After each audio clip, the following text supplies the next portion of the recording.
Hello there, my friends. Martin Pavey here.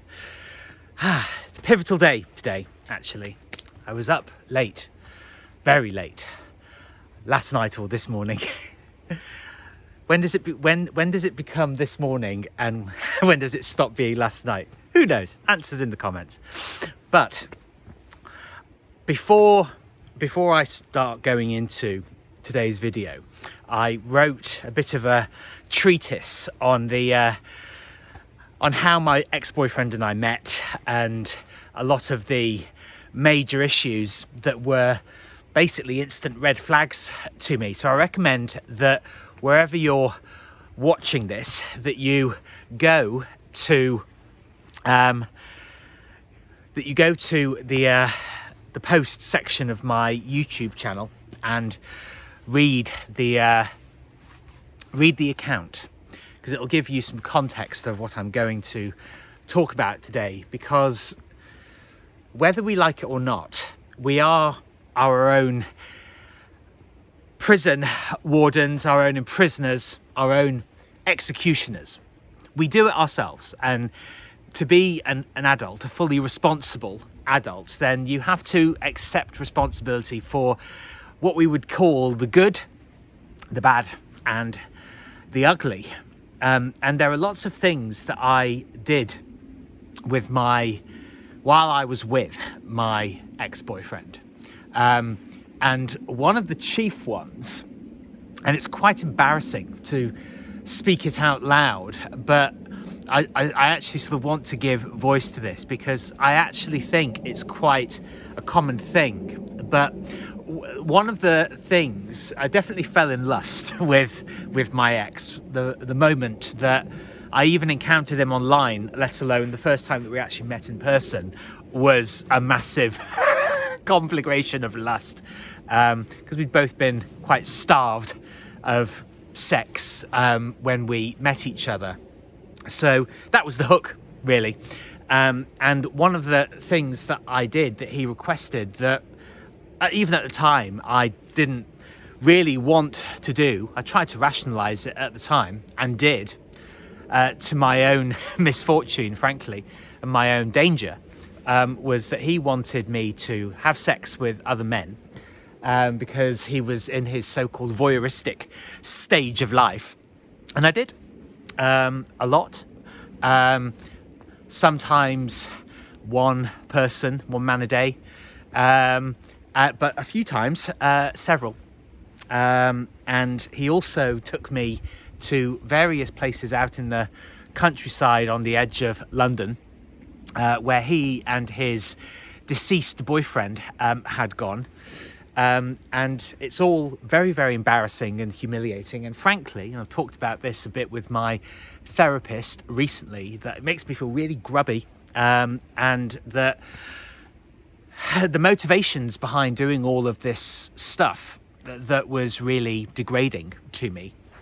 Well, I feel incredibly degraded by it, was genuinely out of wanting to please this man.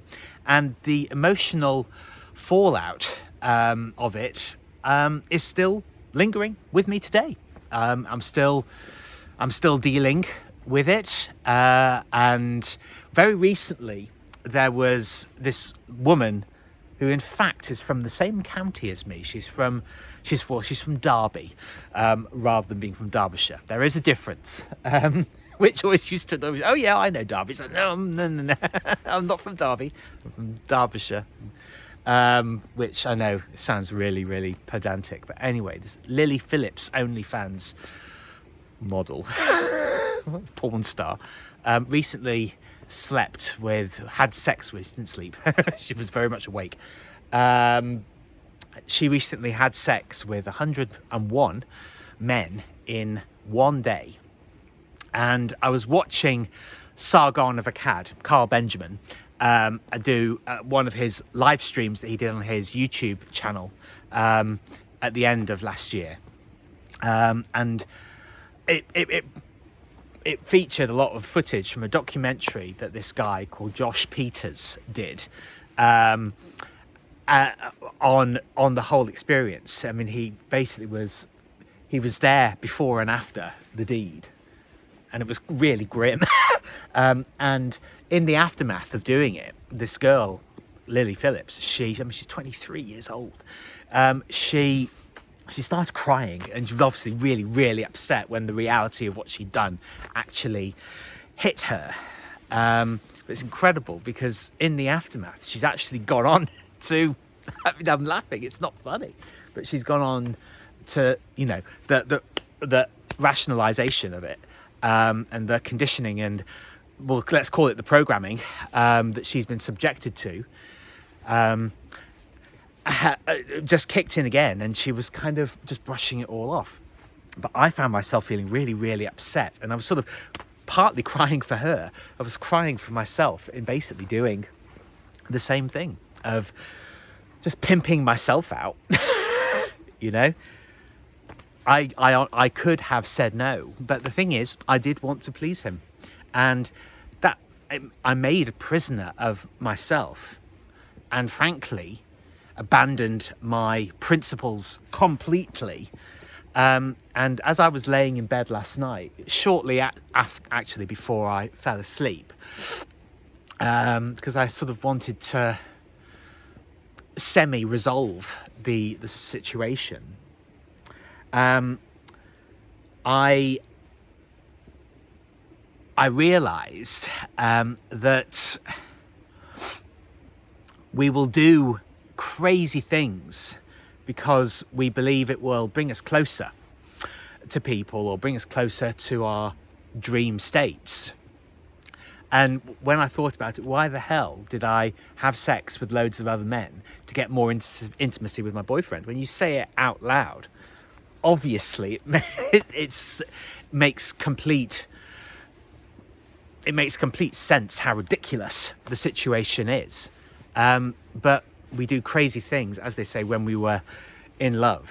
I would say it's definitely in lust, because that was really the tie that bound us together, and like an addict, very much like an addict, that I kept on going back to each time that we split, when I couldn't listen to him just ragging on and on and on and on, and not including me in a relationship at all, not listening to me, making it very obvious that he wasn't interested in listening to me whatsoever, or knowing me as a person. I've kind of lost the thread, but I literally could have said no. I could have done, but I chose to go back because oh my God, he's the one. I can't live without him. And now, of course, that I will never ever get back in contact with him ever again.